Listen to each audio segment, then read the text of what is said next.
है कि मैं किसी का और अपना समय बर्बाद कर रहा हूँ। तो इसलिए समय बर्बाद ना करते हुए मैं आप सभी को अपनी हृदय की गहराइयों से आप सभी को प्रणाम करता हूँ, आप सभी का धन्यवाद करता हूँ कि जो समय, जो टाइम आप निकाल करके यहाँ तक आए, आज के सामाजिक चिंतन शिविर के अंदर अगर वाकई आप कुछ चिंतन करने के लिए आए तो मुझे भरोसा है कि इस चिंतन शिविर की चिंता लेकर के अगर हम फील्ड में जाएंगे 150 आदमी, यहाँ हमारे बहुत ही प्रेमी भाई सतबीर जी भी दो शब्द रखना चाह रहे थे, अपने डी साहब रहे हैं और यहाँ पर रंगा साहब भी बैठे हैं और बहुत सारे ऑफिसर और अधिकारीगण यहाँ पर बैठे हैं। महज इत्तेफाक है कि 11 बजे प्रोग्राम शुरू होना था। मैंने कहा था कि 1 घंटा पहले से पहले सभी वक्ताओं को आपने बुलवाना है, लेकिन सभी मेरे बोलने वाले मेरे से बात आया ज्यादा क्षमा चाहते हुए आप सभी से मैं कुछ बातें करना चाहता हूं। आज कोई भाषण का विषय नहीं है, चिंता का विषय है। ये जो भवन बने थे जगह जगह, धर्मशालाएं बनी थी जगह जगह, हम लोग जब कोई सामाजिक फंक्शन या सामाजिक कार्यक्रम में अपनी जातियों में जाते हैं, वहां हमारे लोग क्या कहते हैं कि भाई यहाँ राजनीति की बात नहीं होनी चाहिए। सबसे पहली बात ये कोड ऑफ कंडक्ट लागू हो जाता है कि यहाँ राजनीति की बात नहीं होनी चाहिए। तो यहाँ पूरियां खाने के लिए आए थे या जो है ना चख मारने के लिए आए थे, जो बात होनी चाहिए थी वो तो तुम बात करने के लिए तैयार थे।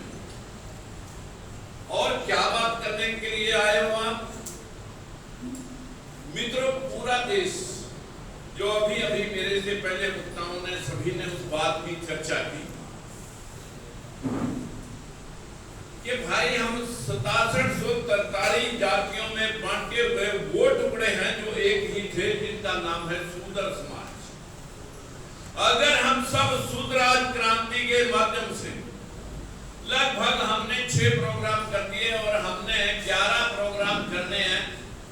उस श्रृंखला में आज उसका छोटा सा नमूना हम यहाँ पर पंचकुला में भी भाई अलावा साहब जी के प्रयासों का और जेब जी के प्रयासों का मैं आभारी हूँ कि उन्होंने आप सबको मैसेज दिया और उस मैसेज को आपने अमल में लिया और आज यहाँ पर आप आए। लेकिन इस आने से फायदा तब ही होगा यहां से सुनने के बाद अगर हम फील्ड में जाएं। आप किस जगह बैठे हो, आप कोई सामान खरीद रहे हो, देख लें कि भाई अब हमारा कोई गरीब भाई कोई छोटी मोटी दुकान कर रहा है, हम उसके सहयोगी बन सकते हैं। हमारा कोई भाई कोई काम धंधे के प्रयासरत है, हम उसकी हेल्प भी कर सकते हैं। हर जगह छोटे से छोटी जगह पे हम एक दूसरे का जब हाथ बटाएंगे तब ही आगे बढ़ पाएंगे। आरएसएस ने जब मुगलों के बाद अंग्रेजों ने इस देश को कब्जा किया, क्योंकि यहाँ पर छोटी छोटी रियासतें मराठों की, मुगलों की, राजपूतों की जो आपस में लड़ रही थी, इसका फायदा उठा करके ईस्ट इंडिया कंपनी ने इस देश को गुलाम जब किया और उसके बाद उन्होंने हमारे इस तबके को शिक्षा के साथ जोड़ करके संविधान सभा में भेजने के लिए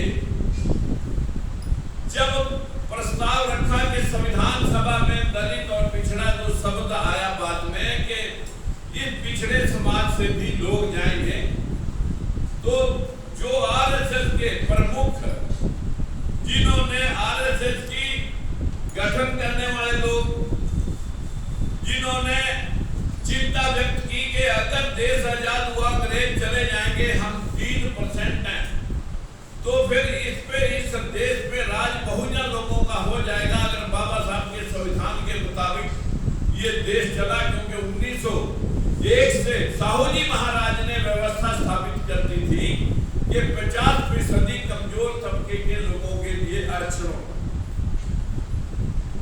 वो व्यवस्था का चिंता आरएसएस के लोगों को जो 1925 में गठन किया गया कि अंग्रेज अगर चले गए हम क्या करेंगे,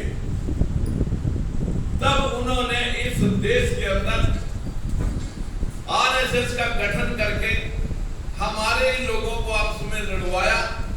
हमारे ही लोगों में बीच में पाकिस्तान और हिंदुस्तान, कहीं कोई आरएसएस का कोई व्यक्ति आपको जंगे आजादी में सर कटाता हुआ नहीं मिलेगा। सर कटाए हमने राजगुरु सुखदेव, भगत सिंह, ऊधम सिंह, कंबोज राज और जो हमारे जिन लोगों के नाम होने थे वो नाम नहीं आए। जिन लोगों का इस देश में सर कटाने के बाद नाम तक उनके घरों के ऊपर झुंड और झाड़ जाम रहे हैं। यहाँ चाहे राव तुलाराम की रियासत गई है, चाहे राजा नाहर सिंह है, चाहे उसका सेनापति गुलाब सिंह सैनी है, चाहे धन सिंह कोतवाल है जो गुर्जर समाज का है जिसके परिवार को फांसी आई, जो ऊधम सिंह कंबोज है। जिन लोगों को इस देश को आजाद कराने में जिनकी कुर्बानियां हुई, शहादत हुई, उनका साथियों, उनके परिवार या उनके वंशज आज भी हाशिए पे खड़े हैं। और जो लोग इन लोगों को लड़ा करके अंग्रेजों से पिट छुड़ा करके सत्ता पे काबिज हुए हैं, सिस्टम के मालिक वो है। हमें क्या पढ़ाया जा रहा है इस देश में?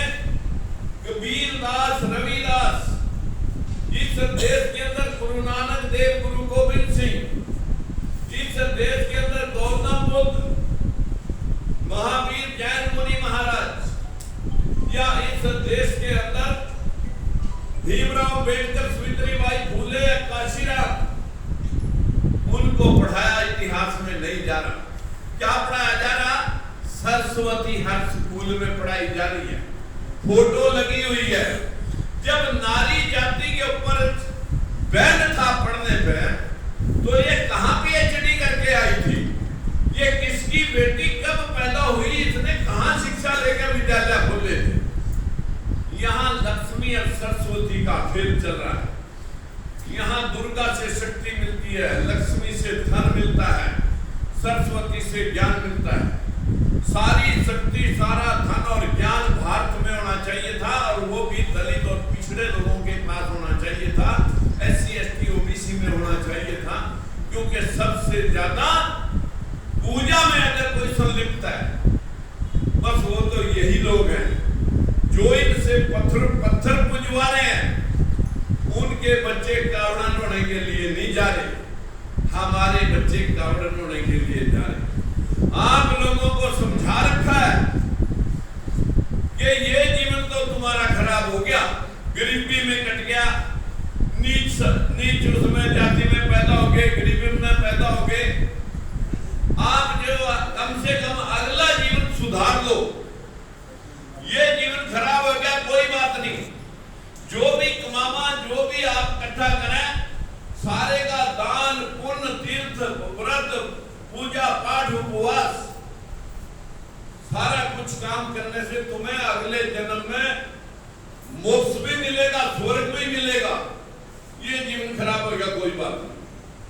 पूरा देश स्वर्ग और नरक के नाम पर लूट रहा है। एक दिन मथुरा वृंदावन से मेरे पास कुछ लोग, 20-25 लोग आए,